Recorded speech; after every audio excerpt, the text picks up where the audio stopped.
कराडमध्ये 3 बांगलादेशींना अटक करण्यात आली आहे। भारतात घुसखोरी करून ते कराडमध्ये राहत होते। वास्तव्य देणाऱ्यांवर कराड शहर पोलीस ठाण्यात गुन्हा नोंद करण्यात आलेला आहे। अधिक अपडेट घेऊयात आपले प्रतिनिधी अभय देशमुख यांच्याकडून। अभय, कराडमध्ये 3 बांगलादेशींना अटक करण्यात आली आहे, या संदर्भात काय अधिकची अपडेट?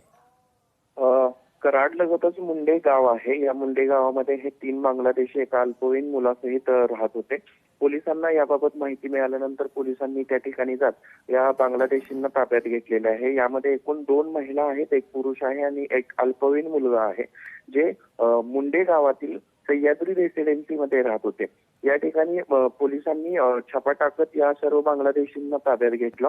हे बांगलादेशी मूळचे बांगलादेशमधील विष्णुपूर या जिल्ह्यातील आहेत आणि त्यांना या ठिकाणी वास्तव्य कोणी दिलं याचा सुद्धा पोलीस तपास करत आहेत। पोलीस तपास करत असताना ज्यांनी या बांगलादेशींना वास्तव्य करण्यास या ठिकाणी मदत केलेली आहे त्यांच्यावर सुद्धा गुन्हा दाखल करण्यात आलेला आहे। आता अधिकचा तपास पोलीस घेत आहेत। मात्र प्रश्न असा उपस्थित केला जातोय की कराड सारख्या शहराजवळ मुंडे या गावामध्ये हे बांगलादेशी आले कसे, त्यांना आणलं कोणी आणि त्यांना मदत कोणी केली, अनेक असे प्रश्न या निमित्ताने उपस्थित होत आहेत आणि पोलीस या सर्व प्रकरणाचा तपास घेत आहेत। कृपा जी, निश्चितच अभय, धन्यवाद आपण दिलेल्या या अपडेट संदर्भात। लोकशाही मराठी ऐका, पहा, जागरूक रहा।